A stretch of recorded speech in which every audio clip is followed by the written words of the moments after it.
ابھی تک نے علم کے پہلے کتنی رکھتے ہیں اور بعد میں کتنی رکھتے ہیں. فجر کی سنتیں کب پڑھنی چاہیے؟ سنو فجر کی سنتوں کے بارے میں. میرے رسول کریم سید عالم صلی اللہ تعالی علیہ وسلم سے ایک صحابی نے پوچھا تھا، حضور میری فجر کی سنتیں رہ گئیں یا رہ جاتی ہیں تو حکم کیا ہے؟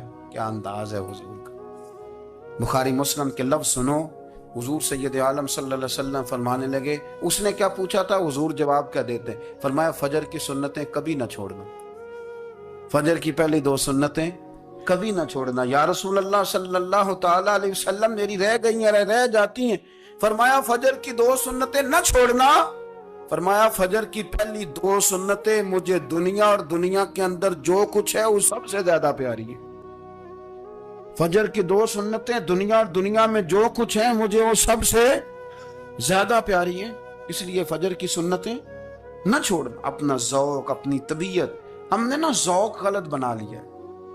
اگر 20 بندے کہہ بھی دیں گے تو نے بڑی شاندار تلاوت کیا تو کیا اس سے بنے گا؟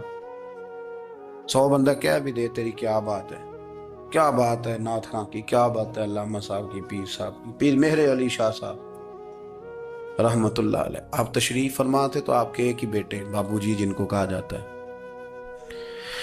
جس دن صاحبزادے پیدا ہوئے تو خادم نہ وہاں سے نکلا.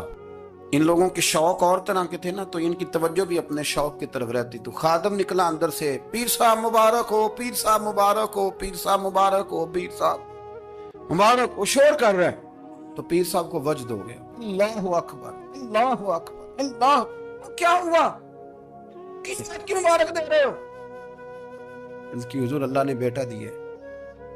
تو آپ فرمانے لگے اچھا حضور آپ کیا ہوا؟ آپ تو پریشان ہو گئے. فرمانے لگے جب تو نے 3 دفعہ کہا نا مہر علی کو مبارک ہو تو میں سمجھا تھا شاید تجھے کسی نے بتا دیا ہے کہ مہر علی سے اللہ راضی ہوگی. میں سمجھا تھا کہ شاید تو یہ خبر لے کے آیا ہے کہ کسی نے بتایا ہے کہ مجھے آج خبر ملی ہے کہ مہر علی سے رب اچھا پتر ہوا ہے. الحمدللہ، اللہ کا شکر ہے. پر میرے لیے مبارک کا دن وہ ہوگا جب میرا رب کہے گا کہ میں مہر علی سے راضی ہوں. میرے محبوب کہیں گے کہ میں مہر علی سے. آپ بات کو سمجھیں. شوق ہی کسی اور طرف تھا، دل ہی کہیں اور لگا ہوا تھا، طبیعت ہی کہیں اور مائل تھی. کوئی وظیفہ پوچھتے تھے تو پڑھتے تھے وہ لوگ، کچھ اللہ اللہ انہیں بتائی جاتی تھی تو کرنے کا ذوق رکھتے تھے، طبیعت تھی، قائل تھے. حضرت ربیع کہتے ہیں میں بڑی دور سے سفر کر کے گیا حضرت اویس کرنی سے ملنے، بڑی دور سے. اور جب میں پہنچا تو فجر کا وقت تھا. تو حضرت اویس کرنی کو میں نے پا لیا تو وہ نماز پڑھ کے نا قرآن شریف لے کے بیٹھ گئے. فرماتے ہیں اشراق چاشت کا وقت ہوا تو نفلوں کی نیت باندھ لی.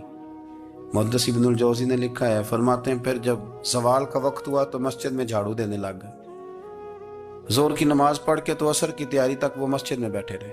اور میرے نبی پاک علیہ السلام نے فرمایا جو نماز کے انتظار میں بیٹھا ہو وہ نماز ہی میں ہے، وہ نماز ہی میں ہے. فرمایا میری دنیا، میری امت کی جو رہبانیت ہے نا وہ اتنی ہے کہ نماز کا انتظار کرے. اذان کے بعد نماز کا یہ راہب ہے، یہ اس وقت چھوڑ کے بیٹھے ہیں سارا کچھ. فرماتے ہیں عصر تک انہوں نے اللہ اللہ کی، پھر مغرب تک کی، عشاء کی نماز ہوئی تو نماز پڑھی تو وہ تھک گئے. اب مجھے وہ فارغ ہوں مصلی چھوڑے تو میں ملاقات کروں نا. کہ آپ حیران نہ ہو کہ اتنی دیر بندہ کیسے اللہ اللہ کر. ہم نے کی نہیں نا اس لیے ہم پریشان ہیں. جو عادی ہوتے ہیں وہ کر بھی لیتے ہیں. وہ یہ کام، میری بات کی سمجھ آ رہی ہے؟ جب جاتے ہو کسی دفتر میں تو 8 گھنٹے کھڑے رہ لیتے ہو نا، مجبوری ہوتی ہے تو کھڑے رہا جا سکتا ہے. پاسپورٹ کا دفتر بولیے، امیگریشن کی لائنوں میں، اور میں نے تو امبیسیوں میں بندے 12 گھنٹے پہلے جا کے کھڑے دیکھے، رہ لیتے ہیں کھڑے. تو اگر ان کاموں کے لیے رہا جاتا ہے تو اللہ رسول کے لیے بھی کھڑے رہا جا سکتا ہے. تو فرمانے لگے کہ جب عشاء کی نماز کے بعد آخر انسان تھے، تھک گئے، نیند کا غلبہ ہوا تو تھوڑی ایسے آنکھ بند ہوئی تو کھلی تو رونے لگے.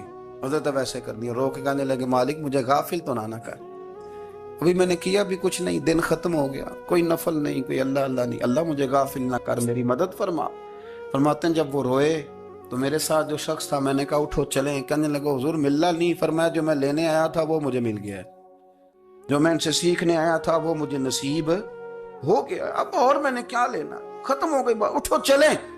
اللہ کے بندوں نے حضرت ربیعہ بن کعب اسلمی رضی اللہ تعالیٰ عنہ فرماتے ہیں کہتے ہیں جب بنو قریظہ اور بنو نذیر یہودیوں کے ساتھ حضور علیہ السلام نے جنگ کا اعلان فرمایا تو وہ دشمن ہو گئے. ہمیں خطرہ تھا کہ وہ رات کو کہیں محبوب کو تکلیف نہ دیں، تو کچھ لوگ نا تلواریں لے کے نبی پاک کے دروازے پہ پہرے داری کرتے تھے. گن مین رکھنا حرام نہیں، اگر کسی کو واقعی خطرہ ہو تو اس کے لیے سنت بھی ہے. حضرت علی المرتضیٰ تلوار لے کے حضور کے گھر کا پہرا دیتے تھے. حضرت ربیعہ بن کعب اسلمی رضی اللہ تعالیٰ عنہ فرماتے ہیں کہ رات میری ڈیوٹی تھی کہ میں حضور کے گھر کا پہرا دوں گا، تو فرماتے ہیں میں باہر سن رہا تھا، ساری رات ہی میرے نبی پاک نے اللہ کی تسبیح پڑھی. ساری رات، کبھی تسبیح، کبھی تحلیل، کبھی تحمید، کبھی تکبیر، ساری رات. فرماتے ہیں ساری رات حضور پڑھتے رہے اور ساری رات ہی میں سنتا رہا. مجھے اونگ آ گئی، میری آنکھ لگ گئی، حضور ابھی پڑھ رہے تھے، میں تھک کے سو گیا. اور فرماتے ہیں جب میری آنکھ دوبارہ سے کھلی تو میرے کانوں میں پھر کوئی چیز گونجی، تو میں نے کان لگایا تو میرے حبیب ابھی بھی اللہ کو یاد کر رہے. ساری رات حضور رب کی عبادت کرتے. اسی لیے تو کہا یا ایھا المزمل قم اللیل الا قلیلا. حبیب ساری رات تو نہ جاگا کر، تھوڑا آرام بھی کر لیے گا. میرے بھائی، اپنا مصلی، اپنی عبادات، اپنے وظائف، اللہ اللہ جو آپ نے کسی سے سیکھی ہے اس کو کبھی کمزور نہ ہونے دیں. شجرہ شریف جو کسی بزرگ سے آپ لے لیتے ہیں تو کیا رسم ہے کوئی؟ اس پہ کچھ لکھا ہوتا ہے، وہ پڑھنے کے لیے دیا جاتا ہے. اس پہ لکھا ہوتا ہے کہ یہ اللہ اللہ آپ نے کرنی ہے. انسان پر اگر کوئی شخص نیکی کر دیتا ہے، احسان کر دیتا ہے، تو انسان اس کے سامنے پھر گردن نہیں اٹھا سکتا. یار یہ میرے مشکل وقت کا دوست ہے، اس نے میرے ساتھ نیکی کی ہے، کبھی بھی گردن نہیں اٹھائے گا، جھکا کے رکھے گا. تو اگر عام کوئی نیکی کر دے تو اس کے سامنے انسان کبھی گردن نہیں اٹھاتا. تو جو رب ساری نعمتیں عطا فرمائے، جو کہے کہ تیری تخلیق میں نے کی، تجھ سے پہلوں کو بھی پیدا میں نے کیا، تیرے لیے زمین کا بچھونا بھی میں نے بچھایا، آسمان کی چھت بھی میں نے لگائی، تیرے لیے زمین سے ساری اناج کو، پھل کو، کھیتیوں کو نکالا بھی تیرے لیے. اب تو اس طرح کر کہ تو میری عبادت کر، تو میری بارگاہ میں جھک جا. بہت سارے نشے لوگوں کو لگے ہوئے ہوتے ہیں. ہر آدمی کوئی نہ کوئی نشہ کرتا ہے. کوئی دولت کا کرتا ہے، کوئی شہرت کا کرتا ہے، کوئی اپنی تعریف کا نشہ کرتا ہے. 2-4 لوگوں سے تعریف سن کے مطمئن ہو جاتا ہے. ناراض تو نہیں ہو گیا اس جملے سے آپ؟ کرتے ہیں لوگ دولت کا نشہ بھی. یہ جب نقصان ہوتا ہے تو بندے بیمار نہیں ہو جاتے؟ پیسے ڈوب جاتے ہیں تو لوگ بیمار نہیں ہو جاتے؟ تو اس کا مطلب یہ ہوتا ہے کہ نشہ ٹوٹ گیا ہے.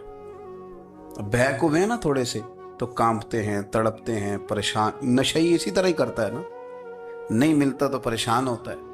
یہ سارے نشے ہیں، مختلف قسم کا نشہ. ہم مانتے نہیں اس بات کو، تسلیم نہیں کرتے، کیونکہ تسلیم کرنا بڑا مشکل کام ہے.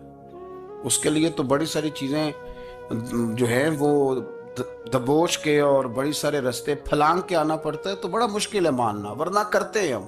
ہمارا مزاج ہے. یہ گھومنے پھرنے کا، دنیا دیکھنے کا بھی ایک نشہ ہے. یہ بہت ساری باتیں کرنے کا بھی ایک نشہ ہے. گپ شپ کا بھی ایک نشہ ہے. 2-4 لوگوں کی جب تک پگڑیاں نہ کھول لیں، بعض لوگوں کو نیند نہیں آتی. یہ غیبت کا، چغلی کا، بددیانتی کا، یہ بھی ایک نشہ ہے. اس پر ملا رومی رحمت اللہ نے بڑا کلام لکھا ہے. وہ کہتے ہیں مانگ کے کھانے کا بھی نشہ ہے، مانگ کے کھانے کا بھی نشہ ہے. وہ کہتے ہیں کہ ایک بھیک مانگنے والی خاتون تھی، تو بادشاہ کے پاس بھیک مانگنے آئی، تو بادشاہ کو پسند آ گئی، اس نے شادی کر لی. اب اس کو عادت تھی بھیک مانگ کے کھانے کی، تو وہ کنیزوں سے کہا کرتی تھی کہ فٹافٹ نہ روٹی لے کے آیا کرو، میں 2-3 دفعہ مانگوں تو پھر لایا کرو. کیونکہ ایک نشہ ہے نا، تو میں مانگوں 2-4 دفعہ تو پھر. تو انسان بہت سارے نشے کرتا ہے، یہ مانتا نہیں. یہ موبائل، یہ فیس بک، یہ سارے نشے ہی ہیں. اپنی فوٹو لگا لینا، سارا دن اسی کو دیکھتے رہنا. اور بڑے بڑے سیانے بندے جو وزادار ہیں، بڑے وزادار لوگ ہیں، لیکن وہ بھی سنجیدگی کے قائل نہیں، اس طرح کے نشوں کا شکار ہیں. یہ سارے نشے ہیں جو ہم نے پال لیے. ہمارے صوفیاء، ہمارے بزرگ فرماتے ہیں کہ تم اس طرح کرو، اگر سارے نشوں سے بچنا چاہتے ہو تو سجدے کا نشہ شروع کرو. سجدے کا نشہ شروع کرو. یہ نا اقبال کہتے ہیں عطار ہو، رومی ہو، رازی. آپ بات کو سمجھیں، عطار ہو، رومی ہو راضی ہو غزالی ہو کچھ ہاتھ نہیں آتا بے آہ سحر گاہی. کہتے بہت بڑا صوفی ہو جیسے فرید الدین عطار تھے، بہت بڑا تصوف کا امام ہو جیسے امام غزالی تھے، بہت بڑا تفسیر کا استاد ہو جیسے امام رازی ہو، عطار ہو رومی ہو رازی ہو غزالی ہو، پر کچھ ہاتھ نہیں آتا بے آہ سحر گاہی. اگر سویرے اٹھ کے روتا نہیں نا اللہ کی بارگاہ، اگر تہجد نہیں نہ پڑھتا تو کچھ ہاتھ نہیں آتا بے آہ سحر گاہی. پھر اس کو کوئی چیز نصیب. میری بات کی سمجھ آ رہی ہے آپ حضرات؟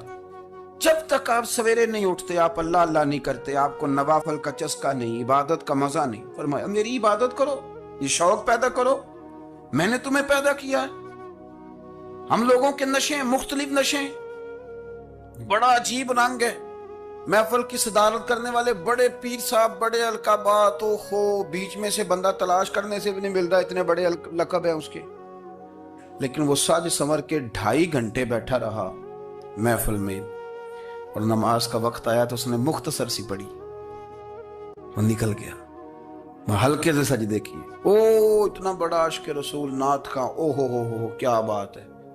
اور عشق رسول کا بہت بڑا پیغام پر، بہت بڑا مبلغ، وہ بیچارہ سمجھ ہی نہیں سکا کہ اللہ کے رسول نے فرمایا تو نماز پڑھ میری آنکھیں ٹھنڈی ہو جائیں گی.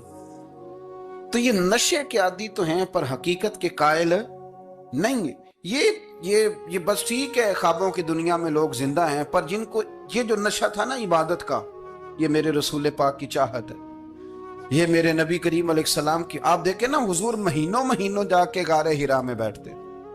کیا وہاں تبلیغ کرتے تھے؟ کوئی کتاب لکھتے تھے؟ رسول کریم علیہ السلام مہینہ رہتے غار حرا میں.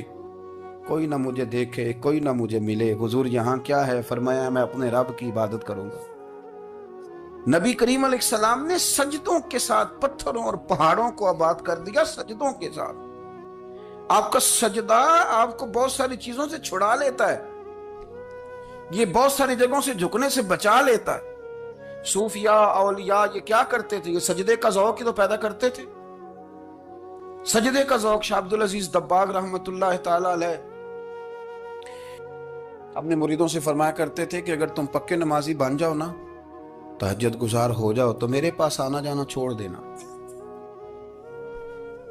عرض کی حضور کیوں؟ فرمایا میں تمہارے اور رب رسول کے رستے میں رکاوٹ نہیں بننا چاہتا، اور میرا مقصود ہے تمہیں وہاں تک پہنچانا. جب پہنچ گئے تو پھر میری ضرورت ختم ہو گئی. ہاں کبھی وسوس آئے، شک پیدا ہو، تکلیف ہو تو آنا. بیت المقدس پر قبضہ تھا عیسائیوں کا، تو صلاح الدین بڑے پریشان تھے. بابا جی کہنے لگے پتر کیا ہوا؟ کہنے لگے حضور پتہ چلا ہے دشمن کے 2 بحری بیڑے اسلحہ لے کے آ رہے ہیں. مسلمان پہلے ہی کمزور ہیں، اور اب اگر 2 بحری بیڑے اور آ گئے تو حضور مسئلہ بن جائے گا. تو میں پریشان ہوں کہ کس طرح یہ کم مسئلے والی ہماری فوج ہے کیسے مقابلہ کرے گی. تو بابا جی کہنے لگے پتر اس طرح کرنا، آج رات تو بھی دعا کرنا اور میں بھی کروں گا، تو بھی دعا کرنا. آپ ناراض نہ ہونا، ہم تو پیروں والے ہیں، ہم تو پیروں کے نوکر غلام ہیں، ہمارا تو گزارا ہی نہیں، ہمیں تو ملتا ہے سارا کچھ وہاں سے. پر میرا سوال یہ ہے کہ تعویذ لینے جاتے ہو نفل کیوں نہیں پڑھتے؟ رات اللہ اللہ کیوں نہیں کرتے؟ یہ بھی تو ہمارے بزرگوں کا ہی طریقہ ہے، انہوں نے تو ہمیں سکھایا ہے. صلاح الدین ایوبی سے بزرگوں نے کہا کہ رات آج نا اللہ اللہ کرنا، تو میں تیرے لیے دعا کروں گا، تو بھی دعا کرنا. تو بندہ جب دکھی ہوتا ہے تو سجدہ کرتا ہے، تو پھر ہی تو مصلی بھیگ جاتا ہے، پھر ہی تو مزہ آتا ہے. سکھی بندہ تو کعبے جا کے نہیں روتا. دکھی تھے، تکلیف تھی، تو سر رکھا سجدے میں تو تڑپ گئے. اور وہ بابا جی کہتے ہیں میں مسجد آیا تو صلاح الدین چیخے مار کے رو رہا تھا اور کہہ رہا تھا مالک میں کوئی اپنی شان کے لیے تو نہیں نہ لڑ رہا، اللہ کو میں کوئی قبضوں کے لیے تو نہیں لڑ رہا، مالک تیرے لیے لڑ رہا ہوں، مجھے بے آبرو نہ کرنا، میری مدد فرمانا. کہتے ہیں میں آیا تھا کہ مسجد میں دعا کروں گا، پر صلاح الدین ایوبی کو روتے دیکھا تو میں لوٹ گیا. تو سویرے صلاح الدین ملے تو بڑے خوش تھے. میں نے کہا پتر کیا ہوا؟ کہنے لگے حضور وہ بحری بیڑے 2 آ رہے تھے نا اسلحہ لے کے، دونوں ڈوب گئے پانی میں. پانی میں ڈوب گئے تو بابا جی کہنے لگے صلاح الدین وہ پانی میں نہیں ڈوبے، وہ تیرے آنسوؤں میں ڈوب گئے، وہ غرق ہو گئے، وہ جو تو نے مسلح بات کیا تو وہ تیرے آنسوؤں میں ڈوب گئے، وہ غرق ہو گئے، وہ تباہ اتنے قیمتی تھے تیرے آنسو کے بہا لے گئے دشمن کے بحری بیڑوں کو۔ میرے بھائی ٹھیک ہو گیا جی، میرے عزیز سمجھ لیں اس بات کو ہمیشہ کے لیے، اور اس پر غور کر لیں اچھے طریقے سے کہ میرے رسول کریم سید عالم صلی اللہ علیہ وسلم نے نا ہماری توجہ دلائی، حضور نے ہمیں بتلایا، ہمارا ذوق بڑھایا عبادت کی طرف۔ ایک صحابی تھے حضرت ابو فاطمہ رضی اللہ تعالیٰ عنہ، یہ ترمذی شریف کی حدیث ہے۔ نبی پاک علیہ السلام نے فرمایا ابو فاطمہ قیامت کے دن مجھ سے جلدی ملنا چاہتے ہو کہ دیر کے ساتھ؟ تو کہنے لگے حضور کون ہوگا جو دیر سے ملنا چاہے گا، ہم نے تو جان دے دی وعدہ دیدار پر۔ اعلیٰ حضرت فرماتے ہیں جان دے دی وعدہ اور نقد اپنا دام ہو ہی جائے گا۔ مجھے لگتا ہے کہ یہ سودا نقد و نقد ہو جانا ہے، چونکہ ہم نے جان دے دی وعدہ دیدار پر۔ آپ نے وعدہ کیا تھا کہ مریں گے تو پھر زیارت ہوگی، تو مر گئے ہم زیارت کی خاطر۔ جان دے دی وعدہ دیدار پر تو نقد اپنا دام ہو ہی جائے گا۔ اے رضا ہر کام کا ایک وقت ہے، دل کو بھی آرام ہو ہی جائے گا۔ تو حضرت ابو فاطمہ رضی اللہ تعالیٰ عنہ سے نبی پاک صلی اللہ علیہ وسلم نے فرمایا جلدی ملنا چاہتے ہو کہ دیر سے؟ اس کی حضور فٹافٹ ملنا ہے، میں نے قیامت کے دن آپ سے جلدی ملنا ہے۔ تو نبی پاک علیہ السلام نے فرمایا پھر اس طرح کرنا، دنیا میں رہ کے سجدے زیادہ کرنا، پھر سجدے زیادہ کرنا، قیامت میں ملاقات جلدی ہو جائے، قرب ملے گا تمہیں۔ اپنے بچوں کے اندر دیکھیں نا، ہم شوق پیدا کرتے ہیں، ہمیں صحیح لفظ نہیں بولنے آتے پر ہم بچوں میں شوق پیدا کرتے ہیں کہ پتر ڈاکٹر بن جائے گا تو بڑا نفع کرے گا، تو لوگوں کی خدمت کرے گا، ملک و ملت کی خدمت کرے گا، تیرے ابا کا نام روشن ہوگا، تیرے دادا کی تعریفیں ہوں گی۔ ہم یہ ذوق پیدا کرتے ہیں، ہم اپنے نوجوانوں کے اندر یہ فکر پیدا کرتے ہیں، انہیں ہم سمجھاتے ہیں کہ میاں جب تم پڑھو گے محنت کرو گے تو فلاں آدمی کی طرح تمہارا نام ہوگا۔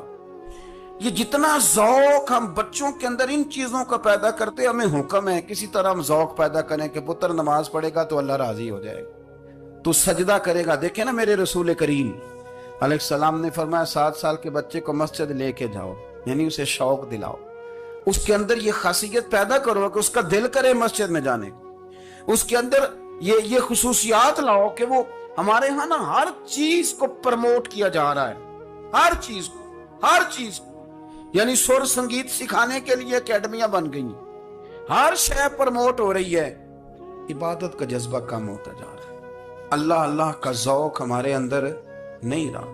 اور اتنا مشکل ہم نے اپنے لیے بنا لیا ہے کہ وہ بندہ جو بڑی زبردست مذہبی گفتگو کر رہا تھا اور تگڑی بات کر رہا تھا، کیا بات ہے، لیکن نماز کے بارے میں کمزوری دکھا جاتا ہے، نوافل کے بارے میں وہ چپکے سے نکل جاتا ہے۔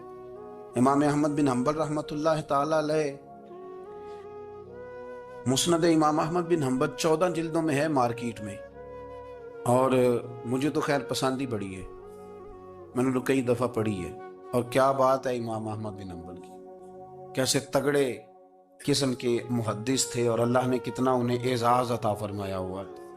یہ کوڑے بھی کھاتے تھے دین کی خاطر، سارا کرتا لہو سے بھر بھی جایا کرتا، بڑا اعزاز والا شخص تھے، بڑے اعزاز والے، حدیثیں جمع کرنا، حدیثیں لکھنا، حدیث پڑھانا، سارا دن رہتے تھے۔ کہہ سکتے تھے کہ میں کر تو رہا ہوں کام، اور حدیث بھی موجود ہے کہ عالم عابد سے افضل ہوتا ہے، پر اس کے باوجود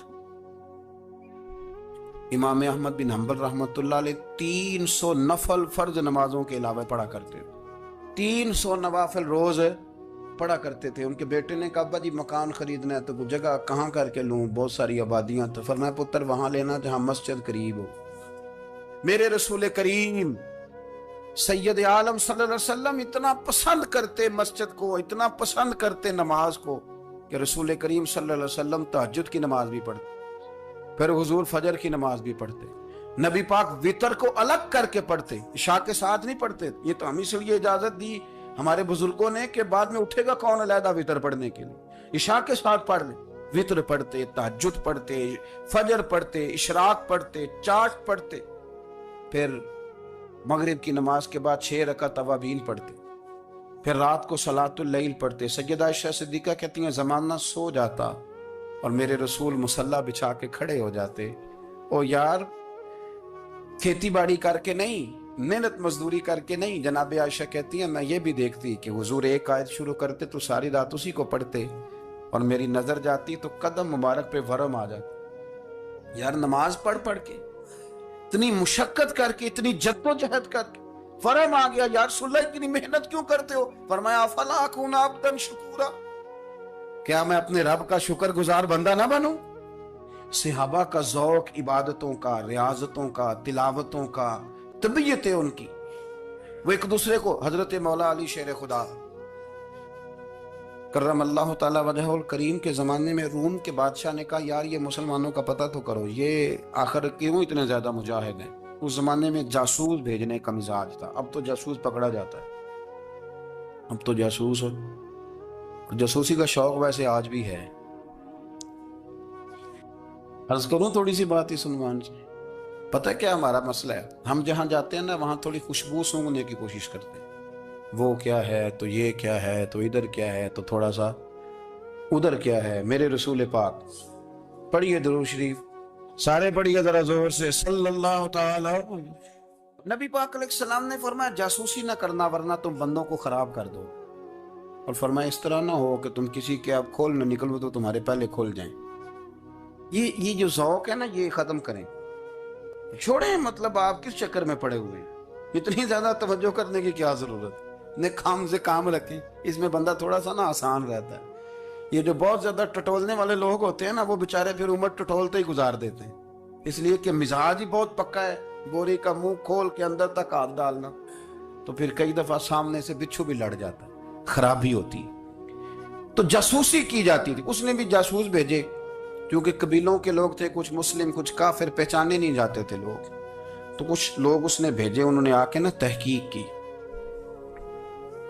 ریسرچ کری کہ آخر ماجرا کیا ہے. تو واپس جا کے انہوں نے رپورٹ دی نا روم کے بادشاہ کو. اس رپورٹ کا ایک جملہ بڑا شاندار ہے. وہ کہنے لگا بادشاہ ہمیں مسلمانوں کی کوئی سمجھ نہیں آئی, ہمیں کوئی سمجھ نہیں آئی. انہوں نے کہا بھئی کیوں نہیں سمجھ آئی؟ کہنے لگے یار عجیب بندے ہیں, جب رات مصلی پہ بیٹھتے ہیں تو یوں لگتا ہے ان کا دنیا سے رشتہ ہی کوئی نہیں, کوئی کسی کو نہیں جانتا. کوئی اپنے دکھ سنا کے رو رہا ہے, کوئی اپنی بات کر کے رو رہا ہے, لگتا ہے کہ ان کا کوئی رشتہ ہے ہی نہیں جب مصلی پہ بیٹھتے ہیں. اور فرمایا جب سویرے یہ جہاد کرنے نکلتے ہیں تو لگتا ہے ان سے زیادہ دلیر ہی کوئی نہیں.